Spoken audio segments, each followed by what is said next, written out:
Welcome back to Seller Sessions. I am your host today, Sharon Evan, and in today's podcast, I am excited to be sharing with you all a part of my product research 2022, how to find your niche in building a brand presentation that I presented and made specifically for global sources. This is a part of the presentation. It's not the full version simply because there are things that I've already spoken about on Seller Sessions before. For example, Opportunity Score, Opportunity Explorer tool, and a few other things. So I want to keep it to the content that I've had less on this podcast. So I'm so excited to be sharing with you all this today. If you are listening on the podcast, then I encourage you to find this either on the Seller Sessions YouTube channel or on the Sharon Evan YouTube channel so that you can actually see what it is that I'm speaking about. I'm going to do my very, very best to explain what is on the screen so that you guys can at least get an idea of what you're seeing or hearing about. Before we begin, I want to take 2 minutes to talk about two different things. First thing is today is the 25th of November. Which means yesterday was the 24th, which is not only my beautiful sister's birthday, but also Danny McMillan's birthday. So I just wanted to take a moment and say, Danny, we all love you very, very much. We all appreciate you very much. You give so much of yourself to this community. You are a good friend of many of ours, but you're also a very good friend of mine. Very few people that I call my friends, and you are definitely one of them. And I feel privileged to have you as a friend. And I know that many, many people feel the same way that I do. So we hope that you have an amazing year. Keep kicking butt. Keep being just this awesome kick-ass person that you are. Happiest of birthdays. And yeah, we all really appreciate you. All right, that was that. The next thing I wanted to say is Danny's going to be coming on right after me. He's going to be he's going to be talking about who are the winners of Seller Poll. And I just wanted to quickly take a really like 30 seconds to a minute to first of all say thank you. I've received so many messages from so many people with screenshots that you have voted for me. And I appreciate that. But when I joined Seller Sessions, Danny told me that he'd love for me to join Seller Sessions, but I need to know that because I'm then joining the Seller Sessions team, it means I can't be a part of Seller Poll, which means that anything to do with me and my branding, which includes, my YouTube channel, my Facebook group, etc., can no longer be nominated in the Seller Poll awards.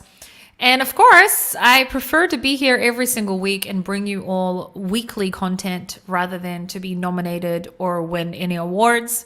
I don't need an award to know about my contribution to the community. So first of all, thank you to everyone. And I want to in advance congratulate all of the nominees and the winners.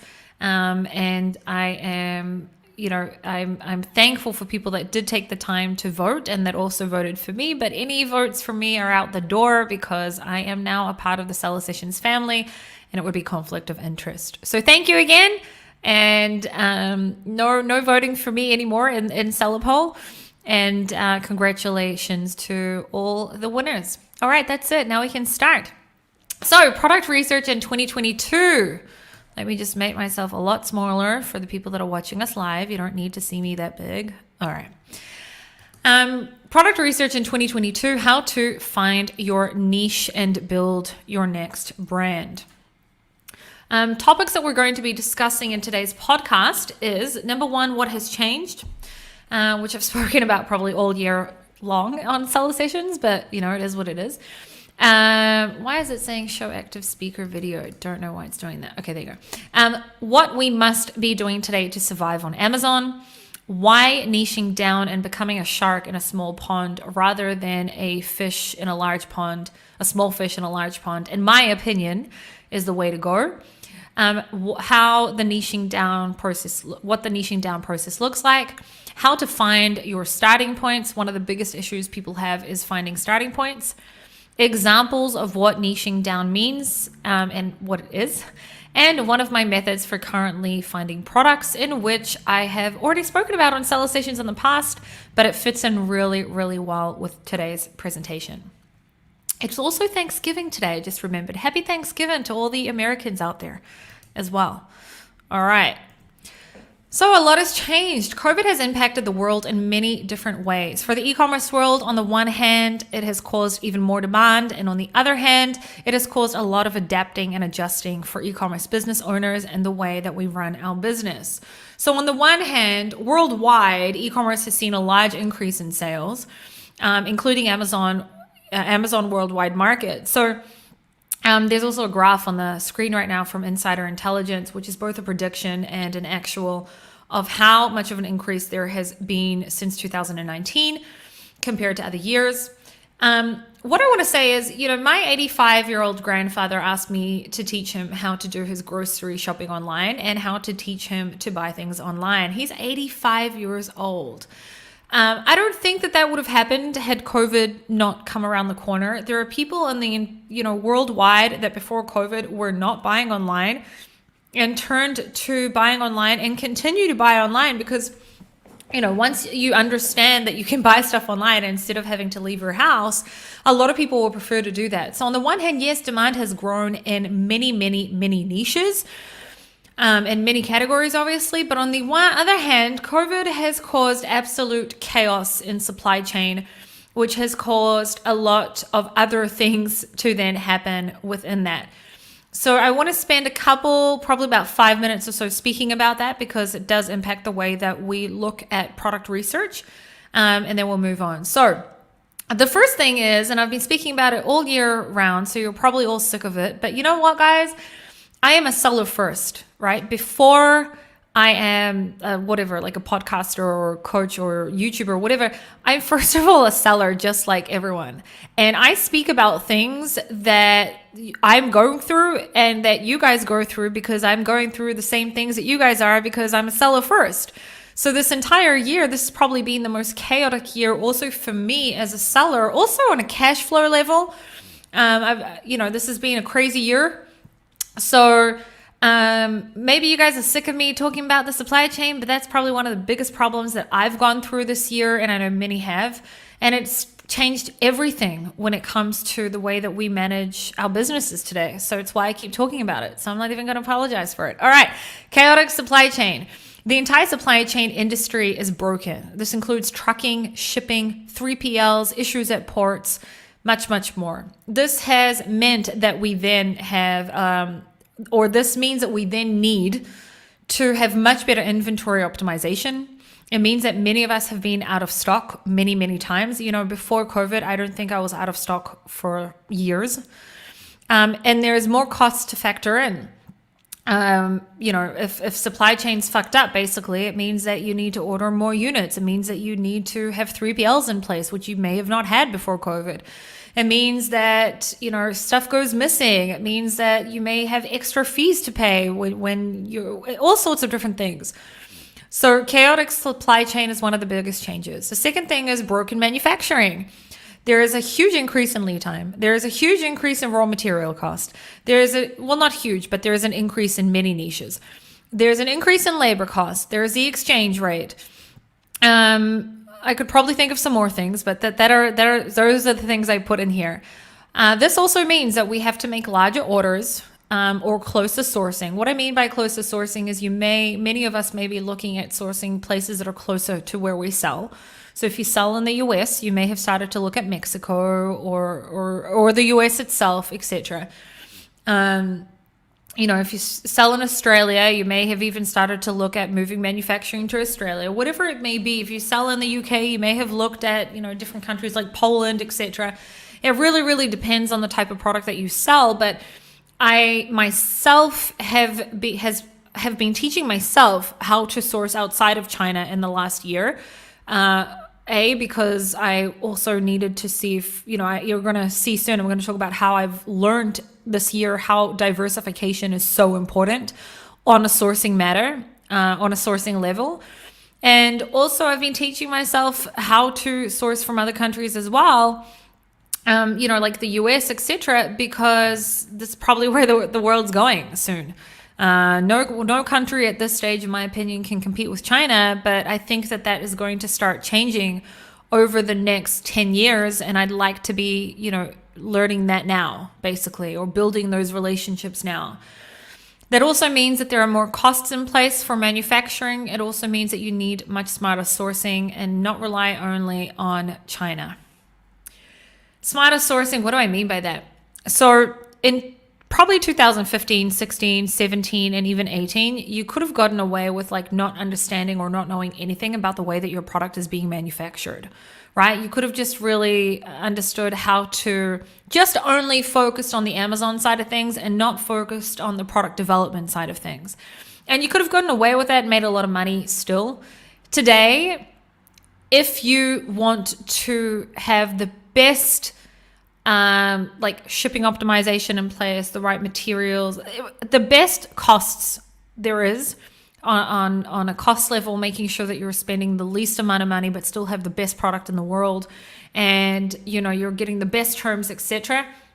You need to understand sourcing. You need to understand supply chain. You need to understand manufacturing. You need to understand product development. You need to understand how your product is manufactured, so that if changing a material, if it's made out of, I don't know, whatever, let's just say composite wood, but changing it to fiberglass, and now you can have it made in the US, and it's going to possibly cost $5 more, but it means that your lead time is only 2 weeks instead of 6 months or whatever from China, it may be a good idea, but you can't know that or even think about that if you don't understand the manufacturing process of your product. So COVID has also had that impact on us, which involves also understanding you have to know this to then do product research, right? So that's that. Restock limits. Amazon is changing inventory limits with no warning. Now, they haven't changed inventory limits in a while, but the last time they did, they gave us 0 warning. They were just like, hey guys, as of tomorrow, from now on, the IPI score matters, but from now on, it is on the restock. The restock limits are on an account level instead of whatever it was before. And that was like overnight. So Amazon is suddenly, they're able to make those changes at any point. And that's something that we need to also get used to, which means that many of us are using 3PLs. And we also have found ourselves, at least me, having to prioritize products. Maybe if I want to bring out a few different new products, I won't be bringing them out soon because I prefer to give that inventory to my best-selling products. Another thing that has changed is rewarding brands. So Amazon has been giving a lot more features to brand registered sellers and products that are connected to a brand. And the change that is causing is that, if you have followed my ways of doing things, which, there is no right way, there's many different ways to sell on Amazon. Mine has always been from day one focusing on brand building rather than product selling, as in I'm not trying to just sell a product. I'm trying to sell products that I can connect to a specific buyer avatar and build a brand around that. For some people, that's always been their thing. For some people, they've always taught the opposite of that and then only started teaching that now. This has always been my go-to way of doing things. I prefer to always be less dependent on one marketplace and to be able to know where my buyer avatars are and reach out to them and find them and sell products to them on Amazon, off Amazon, etc. But the one thing that's very apparent is that Amazon doesn't want random shit sold online on their platform anymore. Maybe that's how they built, the Amazon marketplace in the beginning, but today they don't want just every, random seller to just put up random shitty products onto Amazon and to just create price wars. They don't want that. They today want people that have brand awareness, that are building brands basically to sell. So they're giving you a lot more benefits, whether it be advertising benefits, listing benefits, whatever it may be. So those are some changes that have gone on. Some more things that have changed. I'm going to take a quick sip of water. Some more things that have changed is the amount of Amazon aggregators that have come out in the last 2 years. Especially in the last year. What Danny's spoken about or had on a million different people speaking about exits and had many different aggregators on, etc. It's become a thing now to become an aggregator. It's become a thing now to buy Amazon brands or Amazon businesses, rather, not just brands. So on the one hand, if you're looking to exit, that's great, that there is an end goal here that you could end up exiting. And on the other hand, for the many, many sellers that probably won't exit but are able to make an amazing living for themselves, their competitors could now be turning from just a well-selling normal person to suddenly, well, normal, you know what I mean, well-selling brand owner to now competing against a huge marketing team with like heaps and heaps and heaps of millions of dollars behind them and being an aggregator. So that is something to think about as well. It's even more why I think that we should be focusing on niches. I feel like I missed a thing. No, that was it. Okay, so what will product research look like in 2022? Again, this is a lot of my opinions, my predictions. This is all opinions, obviously. None of us are, God. We don't really know what's going to happen. This is just my opinion. Anyway, what do we need? In my opinion, in my experience, we're all going to need a lot more cash flow. A lot more cash flow because, especially of the things I've spoken about, you need, in my opinion, a lot more money to sell physical products than what you may have used to. This is not going to be right for every single person. Like if you sell a product that you have an amazing relationship with, and a supplier that you have an amazing relationship with, and they are in the US and you're in the US and they're down the street from you and you can order 250 units at a time and that's all good and whatever. Maybe you don't need heaps of cash in order to do that. But for the most of us who are sourcing from overseas and we are sourcing from Asia and, there is the supply chain issues today and we do need to order a lot more units than what we needed to in the past, many of us will come into cash flow issues. So therefore, take into consideration, you need a lot more money to sell online now. Smarter sourcing, I talked about it earlier, that you need to know how to source today better than what you may have needed in the past. In the past, you could have gotten away with, not really understanding too much about manufacturing and the supply chain, etc. I don't think that is possible today, at least not to be running the business properly. That's the best way I can put it. I also think that better differentiation is an absolute need, something that you need to be doing. So if in the past, you could get away with just like a tiny little differentiation, I think today differentiation is important. It's always been important in my opinion, but today it's like crucial in my opinion. Again, COVID-19 has taught us that diversification is important. You don't want to put all your eggs in one basket.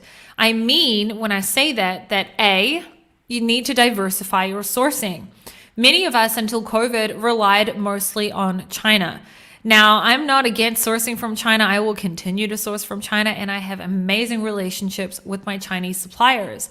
But I will say that I have also looked into sourcing from other countries: Mexico, Japan, Thailand, Vietnam, Turkey, right? There are many other countries. India as well. Nothing's going to compare to China. China's a one-stop shop, okay? But if you're not going to diversify the country that you source from, then at least diversify by having backup suppliers.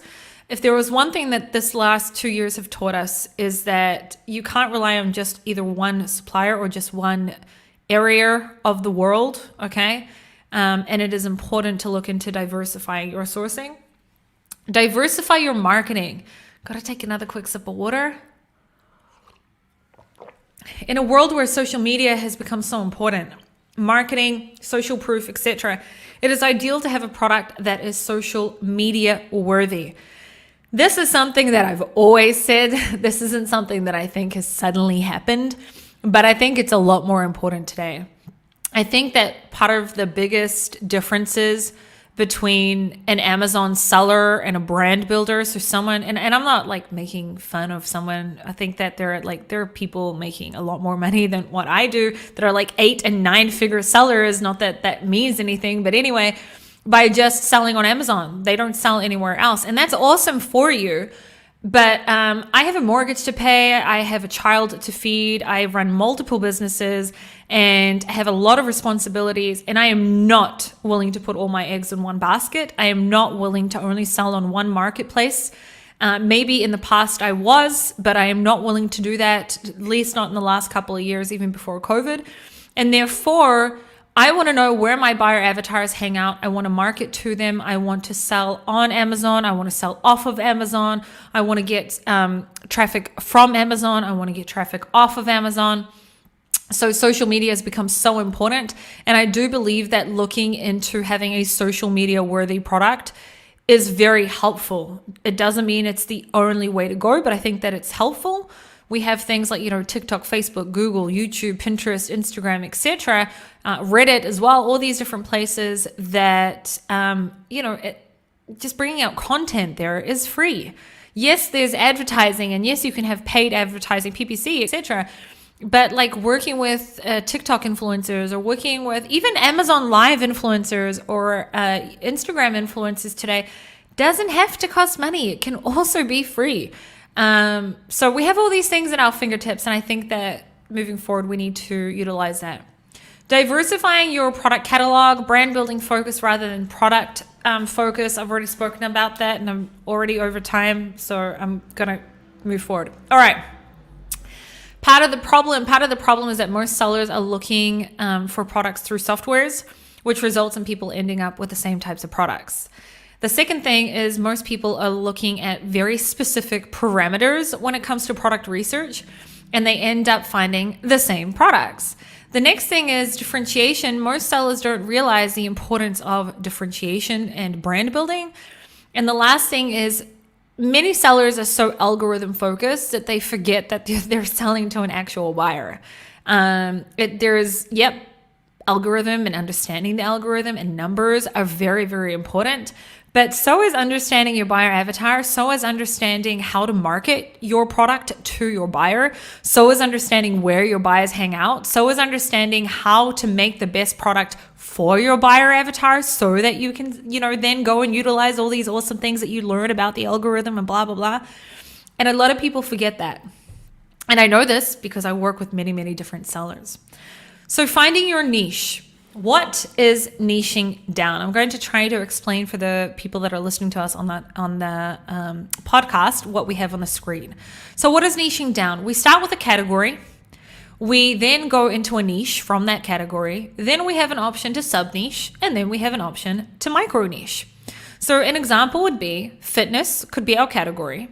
Yoga could be the subcategory, the niche. Kids yoga could be the subcategory or the sub-niche. And yoga for little girls or yoga mats for girls or whatever could be the micro niche. So from fitness to yoga to kids yoga to yoga for little girls. If I was to go to any Amazon expert or whatever you want to call them today and say, hey, I'm thinking about selling a yoga mat, right? Not today, let's say a year ago. Okay, even a year ago, yoga mats, would seem saturated to any normal person. So let's just say a year ago, before this theory, blew up. Let me explain. A year ago, if you would have gone to any Amazon person and said, hey, I'm going to be selling a yoga mat, they would have laughed at you at your face. They would have said, you're going to sell a yoga mat? They're so freaking saturated, man. Like, what are you doing? But if you knew how to sub-niche, if you knew how to niche down, you would have then found that there's such a thing called kids yoga. And if you were to type in kids yoga mat or kids yoga into Helium 10, because that's all we had before the Opportunity Explorer, and you would have looked into that, you would have seen there's a lot of people searching for kids yoga. Kids fitness is a thing now.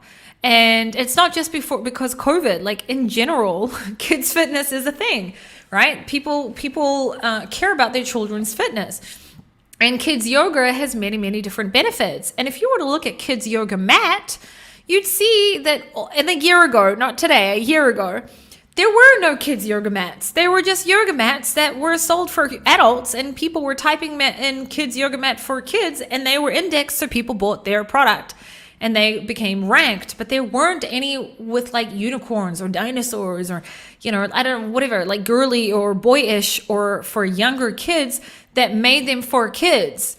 Now, I've been speaking about this niche for the last year a lot, and I'm not taking credit for this. I'm just saying that I've then seen that today kids yoga mats have become a thing. They weren't so much a year ago. But this is like the point that I'm saying from here is that a lot of the times a product on a category level could be saturated, but there's so many sub niches within that that are not, and you could build a full-on brand within that. And that's what we're going to talk about. On the screen right now, for the sake of people listening to the podcast, I have 2 fish bowls. And on the left side, it says from here. And on the right side, it says to here. On the left side, there's many, many little fishes swimming in this fish bowl with my terrible photoshopping. And on the right side, it says this is the goal. And there is a shark and only like 3 little fish that the shark hasn't eaten yet. And what it says is become a shark in a small pond. Many, many, many sellers are small fishes in a large pond. I want to be a large fish in a small pond.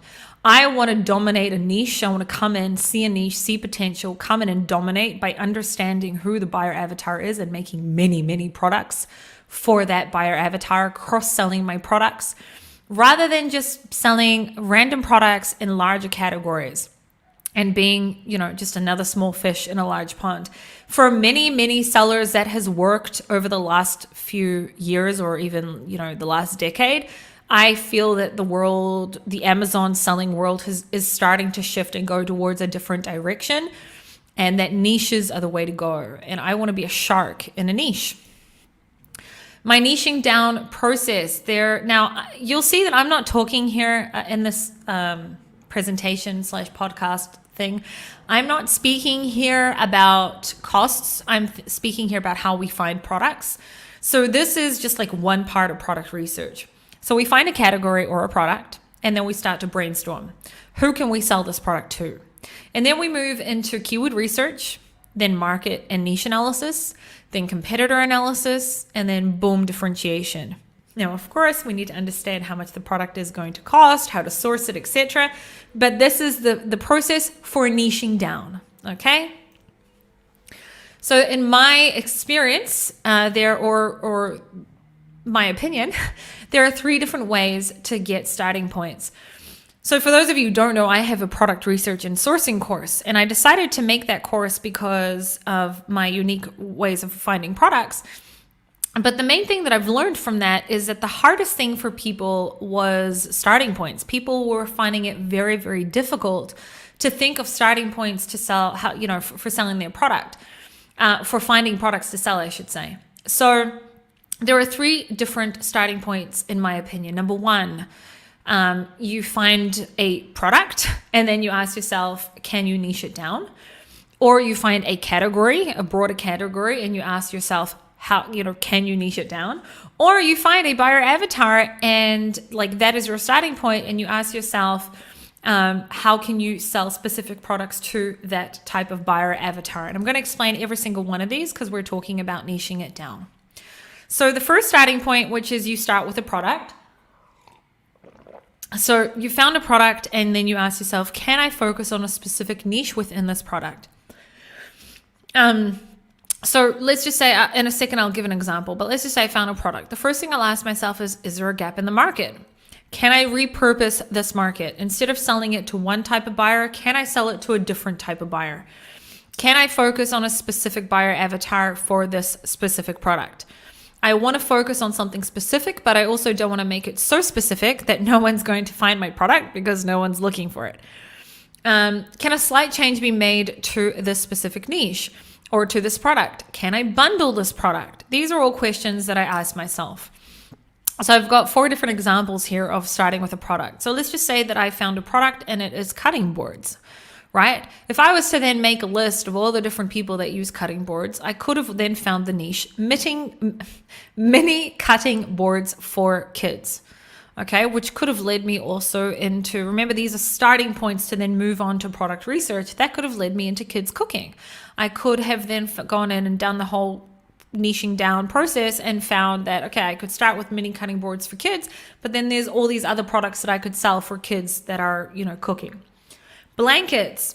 Let's just say that the product that, let's say you have a relationship already with someone that they're a manufacturer for blankets.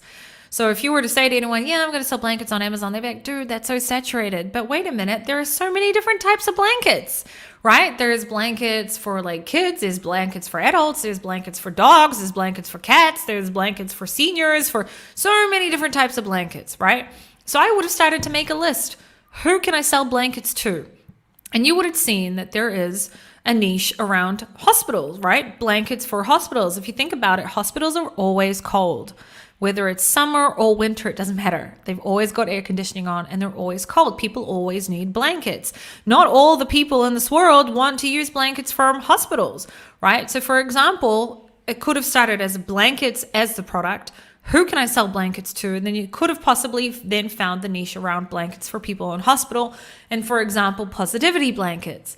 Now, I'm not saying that this is, a niche that you should be doing. I'm just giving examples of how you can get starting points and then niche it down. Another example is yoga mats, and I just gave that example, yoga mats for kids. The next example is if we start, so our starting point could be a category.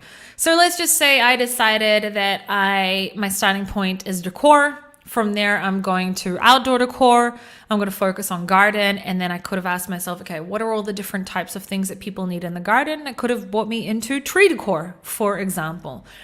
Bridal showers could have been my category. I was looking at, things for bridal showers. And then I would have done more research and found, well, wait a minute, there's also this whole entire niche gift for bridesmaids. And then I could have found that there's this whole other sub niche within that, bridesmaid proposal gifts, right? Bridesmaid proposal gift set, bridesmaid proposal gift box, etc. And then I could have also found from that groomsman proposal and flower girl proposal. And there are so many different keywords and products that could, have potential within that niche. So that is how, starting with a category, you can then sub niche it down. And then the last type of starting point that I, use or whatever have is buyer avatar. So for example, let's just say that I made a list of all the different careers in this world and all the different types of jobs that people have. And I then found the niche teachers or the buyer avatar teacher. And then I said, okay, well, teachers need supplies, right? They buy a lot of their supplies themselves. Well, what about PE teachers? What do PE teachers need, right?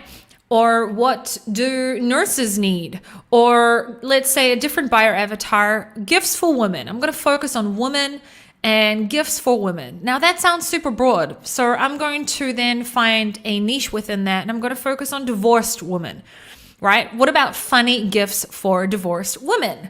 Right? If you go in, you look at Amazon, there's keywords around this. So it started with a buyer avatar, which was a woman, and then I niched it down to a divorced woman. And then now I'm going to sub-niche it into specific, like let's say I could build a brand around funny gifts for divorced women, which is actually a thing. If you go and Google it, you'll see. Right. So finding your starting point. I mentioned earlier, and this isn't me trying to plug it, this is just something that I do, that I have a product research and sourcing course, and in there I run marathons. And in the marathons, I send out this worksheet. It looks something like this. This is a worksheet from the last marathon that we did. I asked people to list their hobbies, to list life-changing experiences that they've gone through, weird things that they love. I asked them to talk about jobs that they've had in the last couple of years or jobs that their loved ones have had in the last couple of years. I asked them to list what are their hobbies or what are their kids' hobbies or their parents' hobbies or their friends' hobbies. And then everything you see on the screen in red are my answers as examples. So for example, for hobbies, I put that my son loves Pokemon and Legos and ninjas and watches. Watches is my husband. So these are either things that my husband or son love or people around me love or their hobbies. And someone may be hearing this and be like, yeah, but Pokemon, you need to have that license. But wait a minute, people that love Pokemon, they also, need Pokemon storage and ways to display their Pokemon. And people that love Lego or kids that love Lego, they also display their Lego. And there's all these different sub niches within that, right? Life-changing experiences, for example, pregnancy, sickness, birth, a dream job, becoming a parent, losing a loved one, losing a business. These are all things that can be starting points for products. Now, I've spoken about this in the past. People don't love when I say it, but it's true. For example, if you were to go to Amazon or to Helium 10 or whatever, and you were to look at the search volume around gifts for people with cancer and different types of cancers, there's a lot of searches out there. People want to buy gifts for their loved ones who are sick, And, they need an option. So not only am I selling something that's making a difference and making, the end receiver smile, I hope, but also I am, fulfilling, there's a lot of demand for something like that. And I'm able to make money on that. So using life-changing experiences, which, by the way, I have a postpartum brand, and I started that brand after I gave birth, right? I went through some different things that I didn't know that or didn't expect to go through. And it opened up this entire niche that I didn't really know about before I gave birth. I had to give birth in order to know about these types of products that existed, etc. So life-changing experience in many scenarios can be a great starting point for you to find products. I'm not going to go through all of this because I think I'm already running really late. So you guys can go back and watch this. Starting points, you can use hobbies for starting points. Every single hobby in this world is connected to a product. You can go to Google, type in hobbies, click on Wikipedia, and you will see that there are hundreds and hundreds and hundreds of hobbies out there that you probably didn't even know existed, and interests out there that you didn't even know existed. And there are always products related to that. You can just go in and start doing keyword research around these different hobbies, and you can find really interesting niches within that. Careers, different types of careers are also, like I said earlier, almost every career, there is some sort of, supplies that they need for that. So also a great place to look at decor styles, right? There are so many different types of decor styles beyond just boho and all that. There's also, a lemon decor and pineapple decor and owl decor, right? There's so many different types of decor styles. So once you have your list of products or your list of niches or your list of starting points, you then want to go through. On the screen right now, I have a chart, this chart type thing, and it says, can you market to a specific niche? Men, women, kids, seniors, illnesses, people with illnesses or disabilities or special needs, certain types of religions, cultures, pets, animals, decor, languages. Okay, so for example, I'll try and give a quick example for every single one. If I was to be selling a journal and I've decided I'm going to sell a journal to a man, well, what if that I niche it down even more? And obviously I have to have keywords and demand for this, but let's just say I'm going to create a journal for men who are veterans, or for dads, or for athletes, or for a businessman, or for a specific type of career. I'm going to make, a journal for lawyers or whatever. Okay. Women, let's just say if I wanted to make a yoga mat for women, well, what about if I make a specific yoga mat that is targeted for pregnant women or women that have only just given birth? And it could be a mummy and daughter yoga mat or whatever. Okay. Making stuff up as I go. If I want to sell a product to kids, well, wait a minute, kids, there's tweens, there's teens, there's kids, there's toddlers, there's babies, right? So who can I sub-niche to? I hope you guys are getting the point. I want to stop here and move to the next because I feel like this is way too long today. So I've already spoken about this on Seller Sessions in the past, that I use Facebook groups to also help me to launch products, Facebook groups around the interests of the products that I sell.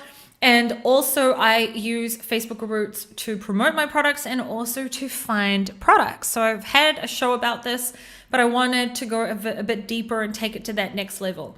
So let's just say that my starting point was kids education, and then I went into Montessori, and I wanted to know, I'm just giving an example, that I know that I want to build a Montessori brand. Okay. So one of the things that I would do beyond my different methods for finding products, one of the things that I would do is I would join Facebook groups to do with Montessori. This is an example of a group that has 186,000 people in this group worldwide, where a very large amount of them are in America. If I want to skip straight to product research, one of the shortcuts to that is I can straight away click on media. Because once I click on media, I'm going to just be shown a whole bunch of products. People are just uploading photos of products that they used. As you can see on the screen right now, there was an image that stood out to me. And it's basically if you were listening to this on a podcast, I then found out it's called a marble run. it on the screen, what I saw was just a whole bunch of like wooden products, just a bunch of wood basically, and I didn't know what it was, so I clicked on it. There were 6 comments only, and it was a woman that said that she had bought this from like a Montessori material secondhand store. She doesn't know what it is. And then people answered, hey, it's a marble run. And I didn't know what a marble run was. So I went to Amazon and I typed in marble run, and it did seem like there was quite a few competitors. Some of the competitors were National Geographic, so they have their own brand. Some were not. And then I went to the Amazon's new niche opportunity explorer tool, and I typed in marble run, and then it showed me a whole bunch of keywords. And for example, one of those keywords was glow in the dark marble run, which was a lot less saturated. And I had already started to think of different ways that I could have differentiated that. But that's not the example I want to give, but that's one example. Another example is if you would go back here and you would have a look. I'm going back for the people that are listening on the podcast to the worksheet that I give out to my marathon people. If you notice here, one of the things that I asked was weird things that you love. So I wrote myself that I love owls, which is true. I have this thing for owls. You can see I'm putting an owl up on the screen. I've got owls all over my house, not real owls, like, owl decor. And then I wrote all things stationary. And then I also wrote all things cute. If you know me, you know that I love like pink girly stuff. And like some of you could be laughing and cringing, but it was brought to my attention by somebody that there is a word called kawaii. In Japanese, it means cute. And the more I looked into this niche, the more I realized that there is like this whole entire world around kawaii, which is basically cute stuff. I started to look more and more and more into what the word kawaii meant, how that can be fitted in with products. I started to find out who the types of buyer avatars were. And then I realized that it's mostly gamer girls who love to buy any like cute pink things. I went and joined something like, I'm not kidding, like 10 different Facebook groups around kawaii that each have at least 10,000 members. This is one that had 75,000 members. It's called Kawaii Finds.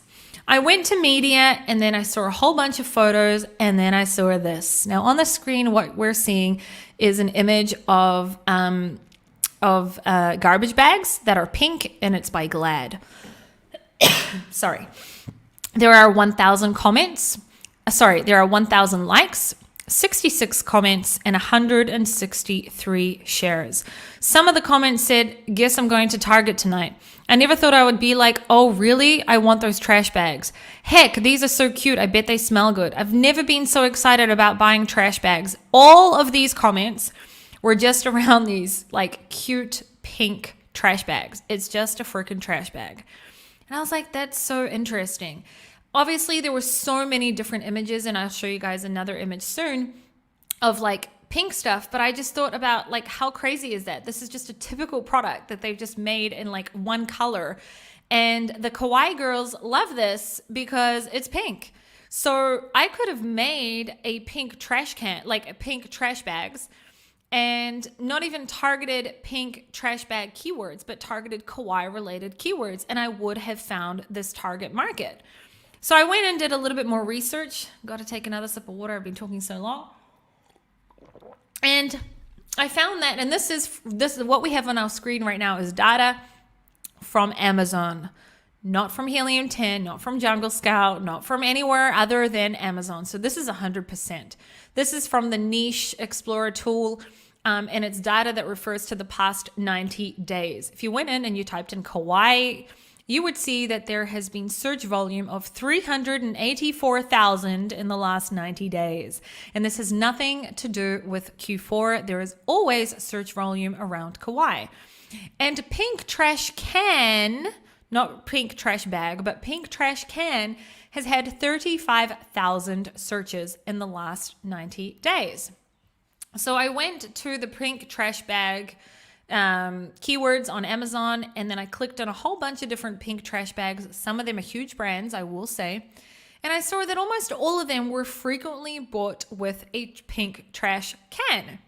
And I was like, hey, I could develop a super cute super cute kawaii pink trash bag, pink trash can. Whew. And I could bundle it with pink trash bags. On top of that, I could also sell pink trash bags separately. And the people that bought the can from me will come back and then buy every couple of months more bags from me as well. And now I've got a long life cycle of a buyer avatar, of a buyer.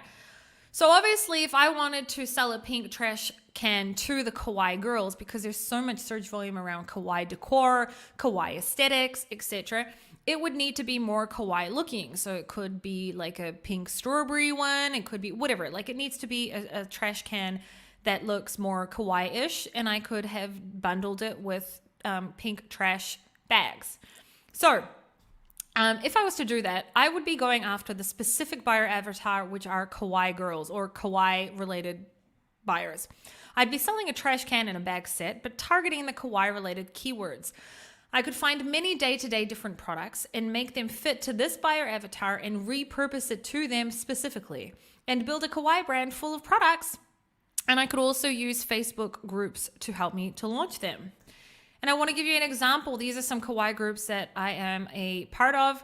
You can see Kawaii Fine, 75,000 members. Kawaii Home Aesthetics, 43,000 members. Sweet Kawaii Designs, 9.6 thousand members. Kawaii Fans, 14,000 members.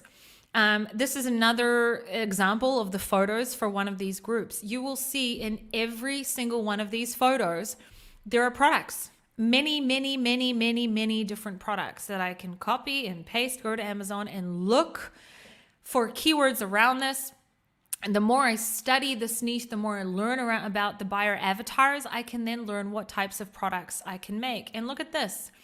I could take super generic products but make them specifically for this buyer avatar. So I'm going to read out what we have here so you understand. We have bed sheets. You were to go to tell any Amazon expert, I'm going to sell bed sheets on Amazon. They'll start laughing at you because bed sheets are so saturated. You're dealing with like really huge brands. But the minute that I make them cute bed sheets, I put mushrooms on them, I put strawberries on them, I make them kawaii looking, I'm not selling a bed sheet. I'm selling a kawaii bed sheet, and I'm going after kawaii related keywords. Clothes hangers, right? Same thing. Go and tell any Amazon person, I'm going to sell clothes hangers on Amazon. They're going to be like, what? Right? But I'm not selling normal clothes hangers. I could make specifically super cute pink looking, whatever, like on the screen, there's like hearts and wings, clothes hangers. And I could focus specifically on the kawaii keywords. I've got a pink chair here. I've got a certain type of laundry basket, mirrors, even a safe. Kawaii girls like put stuff in safes, which I learned. The more I learned about them, the more I realized. And they're actually searching for this stuff. A kawaii related pillow, etc. So what I'm telling you, what I'm trying to get you to like open your mind to, and I speak about it all the time, and each time I try and bring a different twist to it, is once you understand a specific type of buyer avatar, you can build a whole entire brand around different types of products for them. Even to the point where you can make super generic-ish products that your only differentiation is the design, but you're building a brand. Imagine what I could do on social media for this buyer avatar. Imagine the types of, the type of Instagram account I could have, the type of TikTok account I could have, the type of influencers I could reach out to and make them excited about this, right? So micro niching, sometimes sellers only look at the obvious target market and forget that there may be a different type of buyer that they can market a product to entirely. This usually means lower PPC because you've got less competition, higher conversions. It's easier to market your brand outside of Amazon with visual images, etc., as you know who your target market is and where they hang out. And it's easier to dominate when you're building a brand. And that, my friends, was today's podcast. I hope that you enjoyed today's podcast. I want to wish everyone happy searching in your 2022. I hope I was saying 2022 when I said it. Anyway, your 2022 product research. And I hope this helped you in some way to find your next products. If anyone wants to reach out to me, you can find my YouTube channel, Sharon Evan. You can also reach out to me on the Sharon Evan Facebook account. And you can also go to Amazon. No, you can't. You can go to www.sharonevan.com and see my services there as well. Isabella will be back on Monday and Danny will be back on Tuesday. He's also going to come on right after me as well. And I will see you all next week. Have a great rest of your day, guys. Happy Thanksgiving.